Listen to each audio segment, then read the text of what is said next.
ಇಂದೇ ಡೌನ್ಲೋಡ್ ಮಾಡಿ ಮತ್ತು ನಿಮ್ಮ ನೆಚ್ಚಿನ ಶೋಗಳನ್ನ ಆನಂದಿಸಿ. ಜಗದೀಶ್ ಅವರೇ, ಅವತ್ತು ಸ್ಟೇಜ್ ಮೇಲೆ ನಾನು ನಿಮ್ಮ ಪ್ರಪೋಸಲ್ ಅಕ್ಸೆಪ್ಟ್ ಮಾಡಿದೆ ಅಂತ ಏನಾದರೂ ನೀವು ಕನ್ಫ್ಯೂಸ್ ಆಗಿದ್ರೆ, as you know there was a part of the stage rehearsal for the shoot. In fact ನಾನು ನನ್ನ ವೈಫ್ ದೀಪ್ ಅವ್ರನ್ನ ಮೈಂಡಲ್ಲಿ ಇಟ್ಕೊಂಡು ಅದೆಲ್ಲ ಮಾತಾಡಿದ್ದು. ನಿಮ್ಗಾಗ್ಲಿ ನೋಡೋರ್ಗಾಗ್ಲಿ ಡ್ಯೂ ಟು ಮಿಸ್ಅಂಡರ್ಸ್ಟ್ಯಾಂಡಿಂಗ್ಸ್ ನಿಮ್ಮ ಪ್ರಪೋಸಲ್ನ ಅಕ್ಸೆಪ್ಟ್ ಮಾಡ್ಕೊಂಡೆ ಅಂತ ಅನ್ಸಿರ್ಬಹುದು, but that is not true. ನನ್ನ ಮೈಂಡಲ್ಲಿ ಆ ರೀತಿ ಯಾವ ಭಾವನೆನೂ ಇಲ್ಲ. ಇನ್ಫ್ಯಾಕ್ಟ್ ನನ್ನ ದೀಪ ಅವ್ರನ್ನ ಇಷ್ಟ ದಿನ ಬರೀ ಫ್ರೆಂಡ್ ಅನ್ಕೊಂಡಿದೆ, ಬಟ್ ಈಗ ಅವ್ರ ಮೇಲೆ ಪ್ರೀತಿ ಹುಟ್ಟಿದೆ. ಇದನ್ನೆಲ್ಲ ನಿಮಗೆ ಹೇಳಬೇಕು ಅಂತ ಕಾಲ್ ಟ್ರೈ ಮಾಡಿದೆ, ಬಟ್ ಕನೆಕ್ಟ್ ಆಗ್ತಿಲ್ಲ. ಸೊ ನಿಮ್ಗೆ ಇದೆಲ್ಲ ಗೊತ್ತಿರಲಿ ಅಂತ ಈ ವಾಯ್ಸ್ ನೋಟ್ ಆಗ್ತಾ ಇದೀನಿ. Thank you.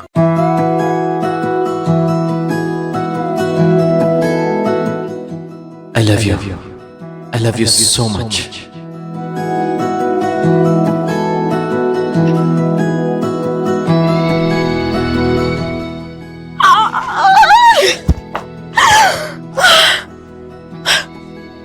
ಅಂದ್ರೆ ಅವತ್ತು ಹಸ್ಬೆಂಡು ನನ್ನ ಮನ್ಸಲ್ಲಿ ಇಟ್ಕೊಂಡು ಅದೆಲ್ಲ ಹೇಳಿದ್ರ?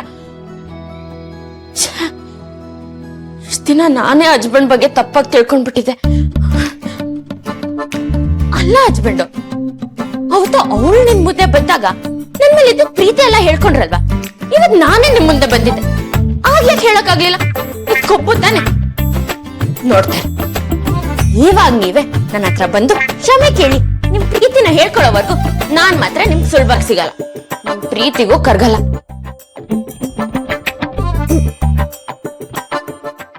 ಪಾಪ ಹಸ್ಬೆಂಡು ನಾನ್ ತಪ್ಪು ತಿಳ್ಕೊಂಡಿದ್ದಕ್ಕೆ ಬಂದು ಇಲ್ಲಿ ಎಷ್ಟು ಕಷ್ಟ ಪಡ್ತಿದ್ದಾರೆ. ನಾನು ದಡ್ಡಿನೇ. ಒಂದ್ಸಲನಾದ್ರೂ ದಿಶಾ ಪ್ರೀತಿ ಯಾಕೆ ಹಸ್ಬೆಂಡ್ ಒಪ್ಕೋತಾರೆ ಅಂತ ಯೋಚನೆ ಮಾಡ್ಬಾರ್ದಾಗಿತ್ತ? ಪಾಪ. ಇಲ್ಲ, ಅವರೇ ನನ್ ಮುಂದೆ ನೇರವಾಗಿ ಬಂದು, ದೀಪಾ ಅವ್ರೆ ನನ್ನನ್ನು ಶ್ರಮಿಸಿ ನೀವೇ ನನ್ನ ಹೆಂಡತಿ ಅಂತ ಒಪ್ಕೊಳ್ಳೋವರೆಗೂ ನಾನ್ ಮಾತ್ರ ಕರ್ಗಲ್ಲ.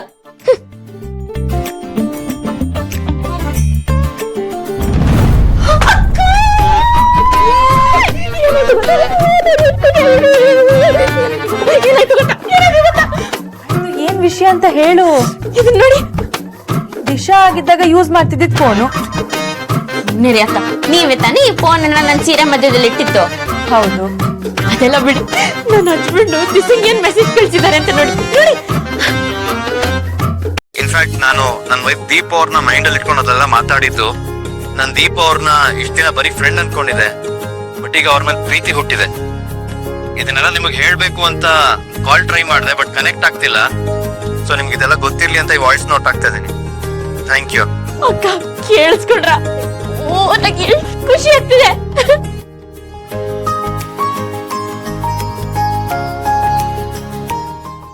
ನೀನ್ ಇದನ್ನೆಲ್ಲ ನೋಡ್ಲಿ ಅಂತಾನೆ ನೀನ್ ಫೋನ್ನ ಇಲ್ಲಿ ಇಟ್ಟಿದ್ದು ದೀಪ.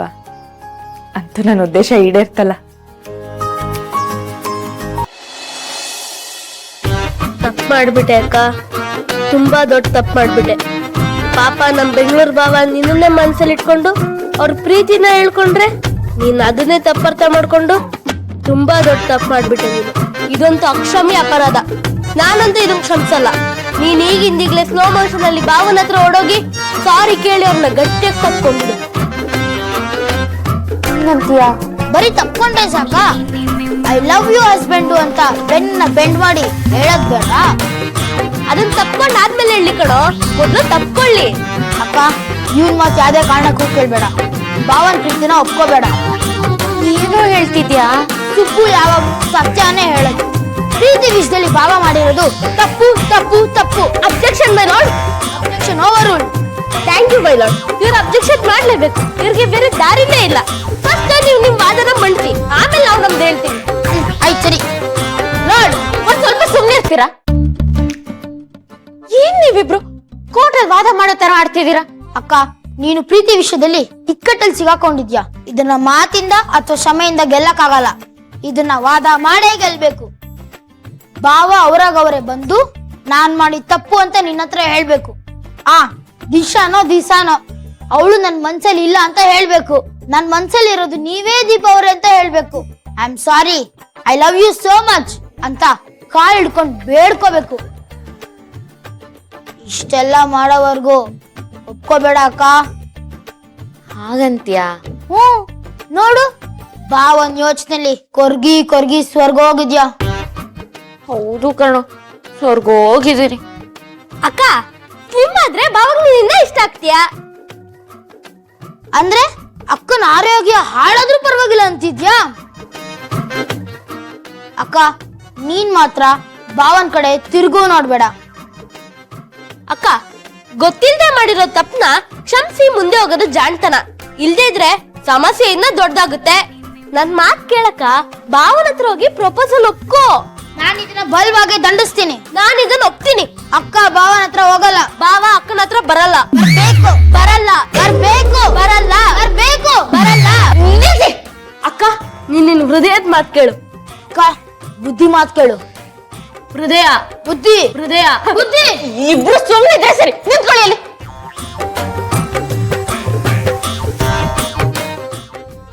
ನಿಮ್ಮಿಬ್ರು ಮಾತ್ ಕೇಳಿಸ್ಕೊಂಡು ನಾನ್ ಒಂದ್ ನಿರ್ಧಾರಕ್ಕೆ ಬಂದಿದ್ದೀನಿ.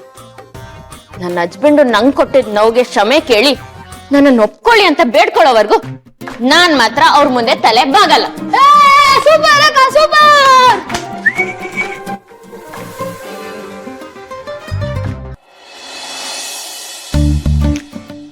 ಪರವಾಗಿಲ್ಲ ನನ್ನ ಹೆಂಡತಿ. ಅವ್ರ ದೃಷ್ಟಿಲಿ ನಾನು ದಿಶಾ ಅವ್ರನ್ನ ಇಷ್ಟಪಡ್ತಿದ್ದೀನಿ ಅಂತ ಅನ್ಕೊಂಡಿದ್ರು ನನಗೆ ಸಪೋರ್ಟ್ ಮಾಡ್ತಿದ್ದಾರೆ ಪಾಪ. ಆದ್ರೆ ಎದುರುಗಡೆ ಬರಲ್ಲ, ಮಾತಾಡ್ಸಲ್ಲ, ಮರೆಯಲ್ಲ, ಅವ್ರ ಸೇವೆ ನಡೀತಿರುತ್ತೆ. ಆದ್ರೂ ನೀವ್ ಯಾಕೆ ದಿಶಾ ಅವ್ರ ಪ್ರೀತಿನ ಒಪ್ಕೊಂಡ್ರೆ ಅಂತ ಒಂದ್ ಮಾತು ಅವತ್ತೇ ಕೇಳ್ಬಿಟ್ಟಿದ್ರೆ ಅವ್ರಿಗೂ ಉತ್ತರ ಸಿಕ್ಕಿರ್ತಿತ್ತು. ಅವ್ರ ಮನೆ ಬಿಟ್ಟು ಬರೋದು ಬೇಕಾಗಿರ್ಲಿಲ್ಲ. ಇಲ್ಲ ಇಲ್ಲ ಇಲ್ಲ, ಅವ್ರ ಮನೆ ಬಿಟ್ಟು ಬಂದಿದ್ದೆ ಒಳ್ಳೇದಾಯ್ತು ಅನ್ಸುತ್ತೆ. ಅದಕ್ಕೆ ತಾನೇ ನನಗೆ ಅವ್ರ ಮೇಲೆ ಪ್ರೀತಿ ಹುಟ್ಟಿದ್ದು. ಆ ಪ್ರೀತಿನ ಪಡ್ಕೊಳ್ಳೋದಕ್ಕೋಸ್ಕರ ನಾನು ಇಲ್ಲಿ ಬಂದಿದ್ದೆಲ್ಲ ಮಾಡ್ತಿರೋದು. ಅಣ್ಣ, ಒಳ್ಳೆ ಸಖತ್ತಾಗಿರೋ ಟ್ರಿಮ್ ಮಾಡ್ಕೊಡು. ಹಾ, ಮದ್ವೆ ಬೇರೆ ಆಗ್ತಾ ಇದೀನಿ. Congratulation sir. ಬನ್ನಿ ಕೂತ್ಕೊಳ್ಳಿ. ಟ್ರಿಮ್ ಯಾಕೆ ಸರ್? ನೀಟಾಗಿ ಶೇವ್ ಮಾಡ್ಬಿಡ್ತೀನಿ. ಶೇವ್ಗೆ ಇವೆಲ್ಲ ಬೇಡ, ಬರೀ ಟ್ರಿಮ್ ಮಾಡಿ ಸಾಕು. ಹೌದಾ, ಸರಿ ಆಯ್ತು. ಒಂದ್ ಹೇಳ್ತೀನಿ, ಬೇಜಾರ್ ಮಾಡ್ಕೋಬೇಡಿ. ಈಗ ಮದುವೆ ಆಗ್ತಾ ಇದ್ದೀರಾ. ಮದುವೆ ಆದ್ಮೇಲೆ ಹೆಂಡತಿಗೆ ಪ್ರೀತಿ ತೋರಿಸೋ ಅವಕಾಶ ಯಾವತ್ತೂ ಮಿಸ್ ಮಾಡ್ಕೋಬೇಡಿ ಸರ್. ಅವ್ರ ಮೇಲೆ ಪ್ರೀತಿ ಯಾವತ್ತೂ ಕಡಿಮೆ ಆಗಕ್ ಬಿಡ್ಬೇಡಿ. ಹಂಗೆ ಅವ್ರಿಗೆ ಏನಾದ್ರೂ ನಿಮ್ಮ ಮೇಲೆ ಡೌಟ್ ಬಂದ್ರೆ ಅದು ನಿಮ್ಮ ಹತ್ರನೇ ಬಂದು ಹೇಳ್ಬೇಕು ಅಂತ ಮೊದಲೇ ಅವ್ರಿಗೆ ಹೇಳ್ಬಿಡಿ. ಆದ್ರೆ ಇದನ್ನೆಲ್ಲ ನನಗೆ ಯಾಕೆ ಹೇಳ್ತಿದ್ದೀರಾ? ಇದರಿಂದ ನಿಮ್ಗೆ ಏನಾದ್ರೂ ತೊಂದರೆ ಆಗಿದ್ಯಾ? ಆಗಿದೆ ಸರ್, ಅದಕ್ಕೆ ತಾನೇ ಇಲ್ಲಿ ಬಂದು ಈ ಕೆಲಸ ಮಾಡ್ತಾ ಇರೋದು. ಸಾಡೆ ಸತಿನ ಬೇಕಾದ್ರೂ ತಡ್ಕೋಬಹುದು, ಆದ್ರೆ ಹೆಂಡತಿರ್ ಕೂಡ ಕಾಟ ಅಂತ ತಡ್ಕೊಳಕ್ಕಾಗಲ್ಲ. 7 ಕೆರೆ ನೀರ್ ಕುಡ್ದಿರ್ಬೇಕು, 8 ಎದೆ ಬಂಟನೆ ಆಗಿರ್ಬೇಕು ಗಂಡ ಹೆಂಡತಿ ಕಾಟ ತಡ್ಕೊಳಕ್ಕೆ.